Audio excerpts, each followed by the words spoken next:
Bonjour et bienvenue dans cette vidéo où on va voir des études de cas du marketing.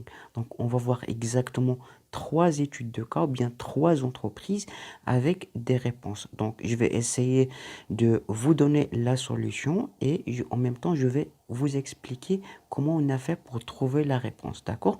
Donc, cette étude de cas, ça va être sous forme d'un QCM. Donc, qu'on voyait dans l'écran, il y a des énoncés d'une entreprise et avec des questions à choix multiples. Donc, je vais vous donner la réponse et je vais vous expliquer en même temps les explications et comment on a fait pour trouver la bonne réponse. D'accord?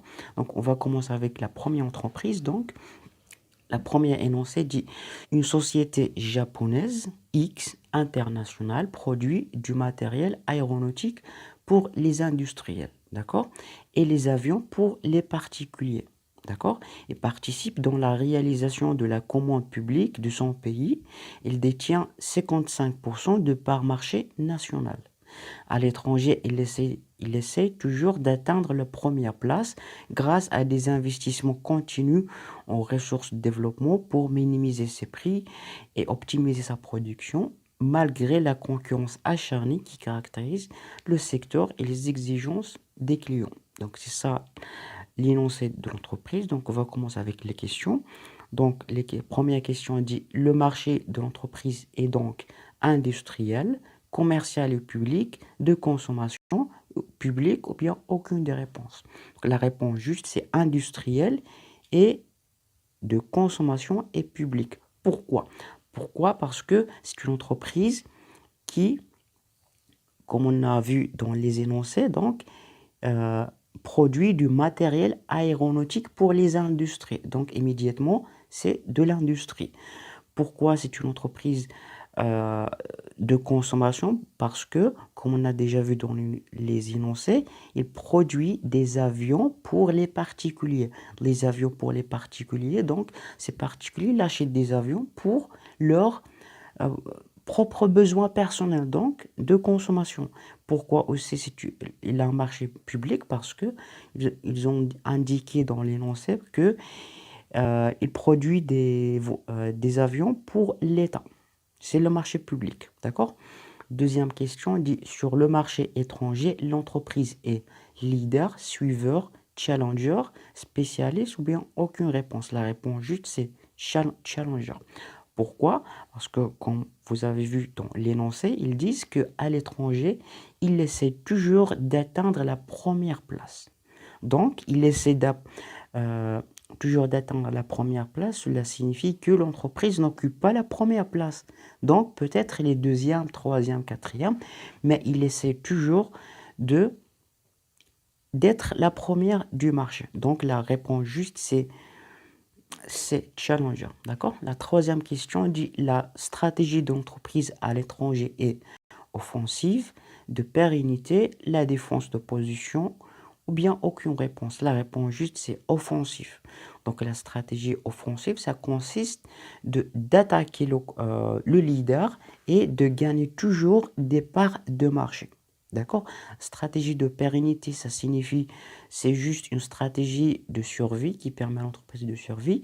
La stratégie de défense de positionnement, ça signifie que c'est une entreprise et c'est juste de se défendre sa position. Mais ici, c'est une stratégie offensive parce qu'ils ont dit que il investit dans des ressources de développement, il minimise ses prix, optimise sa production. Donc, c'est une stratégie offensive. Là, l'entreprise cherche à gagner des parts de marché. D'accord? La quatrième question dit, les forces du secteur sont les investissements en ressources et développement, le ciblage différencié, le prix, le positionnement de l'entreprise ou bien aucune de réponse.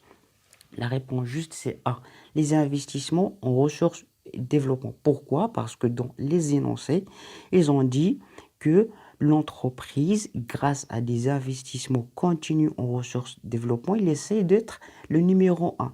Les ressources donc là, l'entreprise cherche, il investit dans tout ce qui est ressources et développement, c'est-à-dire d'utiliser de nouvelles technologies, d'innover dans le processus de production, de produire des produits production des produits innovants. Donc là, c'est ce qu'on appelle des ressources et développement. Il essaie toujours de se développer. D'accord?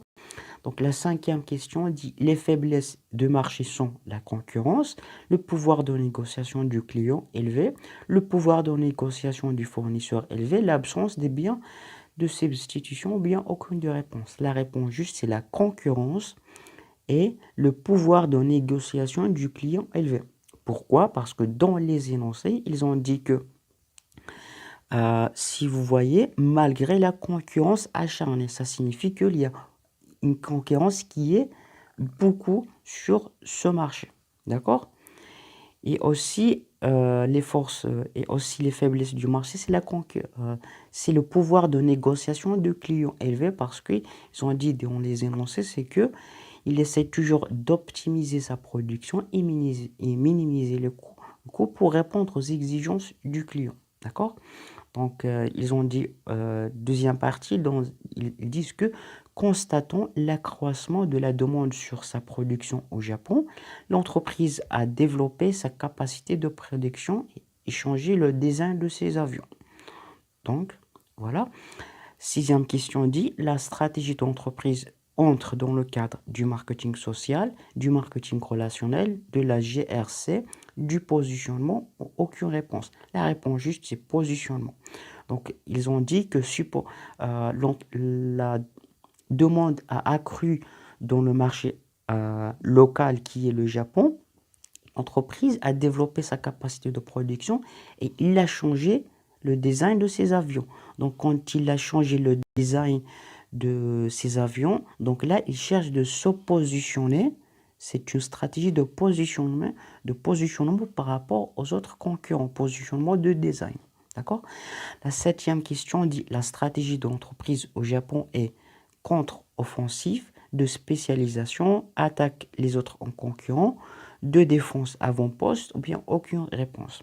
La réponse juste c'est D, de défense avant-poste. Pourquoi? Parce que là, l'entreprise, il est déjà le leader. Pourquoi il est le leader? Parce qu'il occupe 55% du marché.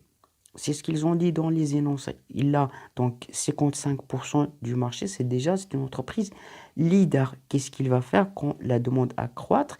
Il essaye de garder premièrement les parts de marché qu'il détient et après il essaye de se positionner, d'améliorer sa production. D'accord? Donc c'est ça pour la première entreprise. Donc on va passer à une deuxième entreprise. Donc là, dans ce cas-là, c'est une coopérative qui produit l'huile d'argan. L'huile d'argan destinée à l'industrie cosmétique. Donc ses clients sont de grande taille et situés dans le monde entier. D'accord? Donc la huitième question dit le ciblage de la coopérative est donc concentré et différencié.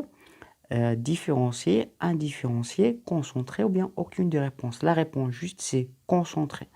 Pourquoi? Parce que l'entreprise, ses clients, il a ce qu'on appelle des B2B, le business to business. Et c'est une coopérative qui produit de l'huile d'argan destinée à des grandes entreprises, destinée à être vendue à des entreprises. Donc là, il n'a pas beaucoup d'entreprises, mais c'est des entreprises, voilà, c'est une stratégie concentrée sur ces entreprises qui ne sont pas beaucoup, qui ne sont pas nombreux. D'accord? Donc, en général, c'est ça. Donc, on se retrouve dans la deuxième vidéo pour la suite de cette étude de cas, de cette entreprise.